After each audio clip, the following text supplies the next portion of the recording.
We want to go ahead and rewrite this guy as a single trigonometric function. I'm going to go ahead and try to solve this. So I'm going to do two moves here. I'm going to go ahead and replace my sine squared of x in terms of cosine by using my Pythagorean identity. Then I'm going to move my 2 cosine of x plus 1 to the left. All right, so I'm just going to kind of do two things at once here. It's going to be 4 times 1 minus cosine squared of x. I'm going to move this over here, so it'll be minus 2 cosine of x, and then minus 1 equals 0. So if I multiply this all through, 4 minus 4 cosine squared of x minus 2 cosine of x minus 1 equals 0. And as in last example, I'm going to do 4 minus 1, and I'm going to multiply everything by negative 1, so I can eliminate my negative leading coefficient. So that'd be 4 cosine squared of x, and this becomes a positive 2 cosine of x.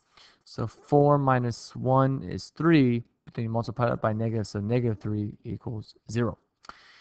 Okay, so if we try to factor this, if you want to, set the cosine equal to x, like 4x squared plus 2x minus 3, this is actually not factorable.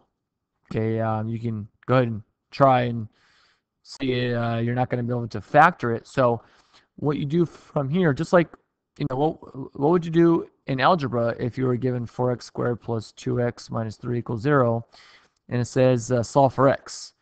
Well, we have a number of solutions, right? We can either use the quadratic formula, right?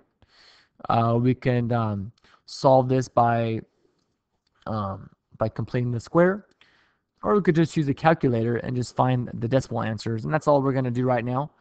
And I kind of did this just taking a picture from the solutions menu here, so I'll just show that to you right here.